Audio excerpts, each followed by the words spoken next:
At sa pagkakataon ito, makakasama po namin si PHIVOLCS Director Renato Solidum para sa balitang bagong fault line. Magandang tanghali po, Director Solidum. Si Habiba po ito. Magandang tanghali po. Alright. Sir, validated na po ba ang naiulat na ikalawang fault line sa Metro Manila?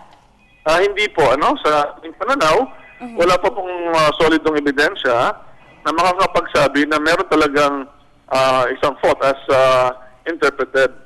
At kailangan pag-aralan ng mabuti. Pero sa aming mga ginagawang pag-aaral, hindi rin namin nakikita yung ganong interpretation. So sa pananaw ng PHIVOLCS, walang ganong bagong fault na makikita sa Metro Manila. Alright. Sir, ano-ano po ba ang mga dinaraanan ng bagong fault line if ever po na ito po ay makita, no? At syempre po, saan po ito makikita if ever? Well, una-una, hindi na ako magbabanggit ng lugar kasi sa amin ay wala naman kaming ina-announce na bagong fault at hindi kami naniniwalang may bagong fault evidence. Alright. Alright, sir. Kung ganun po, no, baka po pwede na lang po nating bigyan ng awareness ang ating mga kababayan dito sa Metro Manila dahil po dito sa naibalitang hindi naman po pala nagkaroon ng fault line.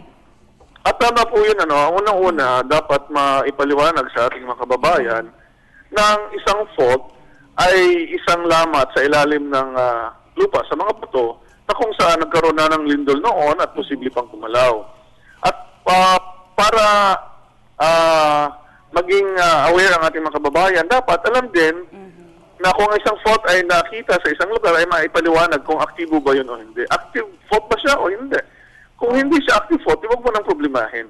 Ang active fault ang pwede lang magdulot ng lindol.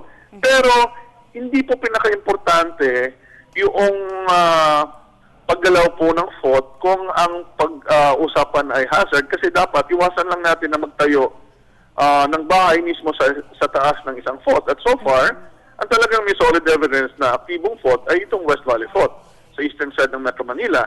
Pero mas magandang pagandaan po ay yung lupa na pwedeng maka-apekto sa mga bahay at gusali at dapat matibay ang mga bahay at gusali natin. At pangalawa, yung mga tao mismo, alam ang gagawin kapag nagkaroon ng lindol at pagkatapos nito.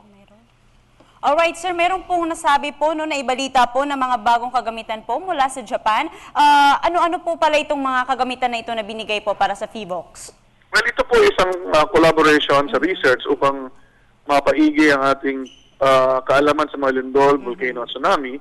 At ito po yung nagsimula ng 2010 at natapos sa March ng 2014. Kasama po dito ang mga earthquake instruments. May earthquake intensity meter na pwedeng magbigay sa atin ng gaano kalakas ang lindol sa bawat lugar kung titingnan natin yung epekto. Meron din tayo mga posible pang tulong sa dagdag na instrumento sa lindol.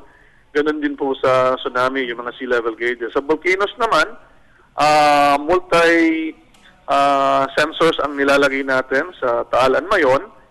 And of course, sa sarili nating mga pondo ay ini-improve din natin yung ibang volcanoes.